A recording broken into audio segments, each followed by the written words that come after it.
Hello viewers, how are you all? Welcome to your favorite channel GK Perfect. Guwahati High Courtor নতুন recruitment 2021 বাবে আৰু গুৱাহাটী হাই কোৰ্টৰ LDA আৰু copies পোষ্টৰ এগেইনষ্টত এটা advertisement ওলাইছে আৰু য'ত টোটেল নাম্বাৰ অফ পোষ্ট আছে 237 আৰু এই পোষ্টকেইটাৰ বাবে অনলাইন এপ্লিকেশ্যন ষ্টাৰ্ট হ'ব 1 অক্টোবৰ 2021 দিনৰ 12 বজাৰ পৰা আৰু last date of online application হ'ল 31 অক্টোবৰ 2021 সন্ধিয়াৰ 5 বজালৈ আৰু last date for payment of fees হ'ল 3 নৱেম্বৰ 2021 আৰু এই দুটা পোষ্টৰ বাবে যিটো চেলাৰী স্কেল নিৰ্ধাৰণ কৰা হৈছে সেইটো হ'ল 14,000 to 60,500 আৰু গ্ৰেড পে হ'ল 6,200 উইথ আদাৰ এলাৱেঞ্চেছ আৰু এই পোষ্টকেইটাৰ বাবে কেণ্ডিডেটজনে নিজৰ পচন্দ অনুসৰি এখন ডিষ্ট্ৰিক্ট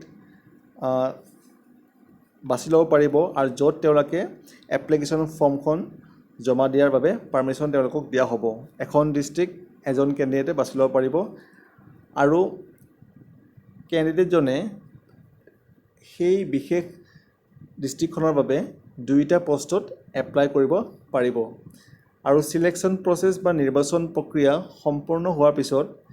এখন নিৰ্দিষ্ট জিলাত কেণ্ডিডেটজনক পোষ্টটো হাইকোৰ্টৰ দ্বাৰা এই পোষ্টটোৰ বাবে সুবিধা তেওঁলোকে নিৰ্ধাৰণ কৰি দিব নিয়ম অনুযায়ী আৰু এই পোষ্টটো এপ্লাই কৰাৰ বাবে কিছুমান এলিজিবিলিটি ক্ৰাইটেৰিয়া আছে ফাৰ্ষ্টটো হ'ল যে কেণ্ডিডেটজন UGC ৰেকগনাইজ ইউনিভাৰ্চিটিৰ পৰা গ্ৰেজুৱেট হ'ব লাগিব যিকোনো ষ্ট্ৰীমৰ ছায়েন্স আৰ্টছ কমাৰ্চ যিকোনো ষ্ট্ৰীমৰ পৰা হ'ব পাৰে আৰু 3 মাহৰ কম্পিউটাৰ নলেজ থকা এখন চাৰ্টিফিকেট তেওঁলোকৰ থাকিব লাগিব লগতে কেণ্ডিডেটজন আসামৰ অফিচিয়েল লেংগুৱেজ আছামিজ তেওঁলোকে জানিব লাগিব আৰু কেণ্ডিডেটজনৰ এমপ্লয়মেণ্ট এক্সচেঞ্জত ৰেজিষ্ট্ৰেশ্যন থকাটো বাধ্যতামূলক আৰু এই পোষ্টকেইটাৰ বাবে যিটো এজ লিমিট তেওঁলোকে নিৰ্ধাৰণ কৰিছে সেইটো হ'ল আনৰিজাৰ্ভসকলৰ বাবে মিনিমাম এজ লিমিট হ'ল 18 ইয়াৰ্ছ আৰু মেক্সিমাম এজ লিমিট হ'ল 40 OBC আৰু MOBCৰ বাবে মিনিমাম হ'ল 18 ইয়াৰ্ছ আৰু মেক্সিমাম হ'ল 43 SC আৰু ST সকলৰ বাবে মিনিমাম এজ লিমিট 18 আৰু মেক্সিমাম এজ লিমিট হ'ল 45 PWD অৰ্থাৎ পাৰ্চন উইথ ডিজেবিলিটি তেওঁলোকৰ বাবে মিনিমাম এজ লিমিট হ'ল 18 আৰু মেক্সিমাম এজ লিমিট হ'ল 50 আৰু এই দুটা পোষ্টৰ বাবে যিটো সিলেকশ্যন প্ৰচেছ হ'ল দুটা ষ্টেজত হ'ব এই সিলেকশ্যন প্ৰচেছটো প্ৰথম ষ্টেজটো হ'ল এটা কমন ৰিটেন টেষ্ট হ'ব OMR বেছ অবজেক্টিভ টাইপ কুৱেশ্যন থাকিব তাত মাল্টিপল চইচ কুৱেশ্যন থাকিব 120 মাৰ্কছৰ 2 আৱাৰ্ছৰ আৰু তাত যিকেইটা ছাবজেক্ট তেওঁলোকে ইয়াত বাছি দিছে general English 50 marks general knowledge including computer knowledge 30 marks আৰু জেনেৰেল এপ্টিটিউড 20 মাৰ্কছ লগতে অফিচিয়েল লেংগুৱেজ এখন পেপাৰ থাকিব 20 মাৰ্কছৰ অৰ্থাৎ আছামিছৰ তাত কুৱেশ্যন থাকিব আৰু নেক্সটটো হ'ল ষ্টেজ 2টো হ'ল কেণ্ডিডেটসকলক ৰিটেন টেষ্টৰ পৰা ৰেংক ৱাইজ মাৰ্কশ্বিটৰ 1:3 অনুপাতত তেওঁলোকক চিলেক্ট কৰা হ'ব আৰু ফাইনেল চিলেকশ্যনটো ডিষ্ট্ৰিক্ট ৱাইজ কৰা হ'ব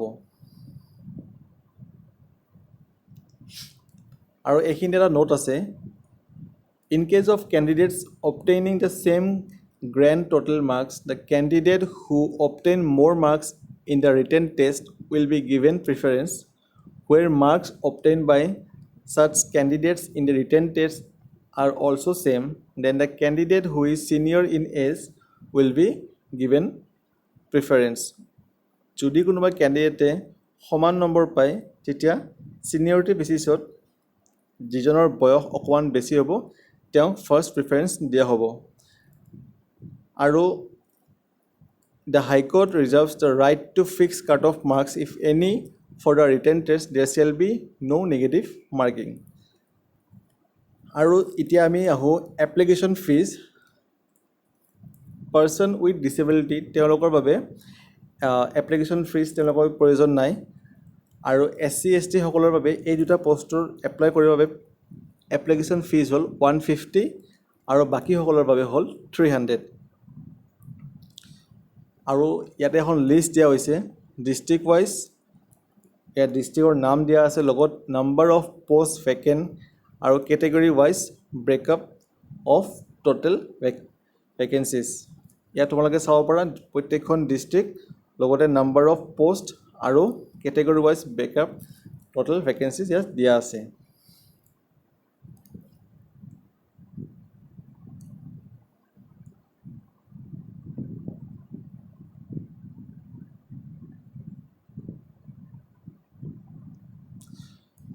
গতিকে যিসকলে হাইকোৰ্টৰ এইকেইটা পোষ্ট এপ্লাই কৰাৰ কথা ভাবি আছা 1 অক্টোবৰ 2021 পৰা এপ্লিকেশ্যন ষ্টাৰ্ট হ'ব অনলাইন এপ্লিকেশ্যন আৰু ইয়াৰ লাষ্ট ডেট হ'ল 31 অক্টোবৰ গতিকে তোমালোকে যিসকলে এপ্লাই কৰে ভাবিছা এইটো এপ্লাই কৰিব পাৰা আৰু আজিৰ ভিডিঅ'টো ইমানেই আছিল আৰু আজিৰ ভিডিঅ'টো চাই ভাল পালে ভিডিঅ'টো লাইক আৰু শ্বেয়াৰ কৰিবা আৰু ভিডিঅ'টো সম্পূৰ্ণকৈ চোৱাৰ বাবে থেংক ইউ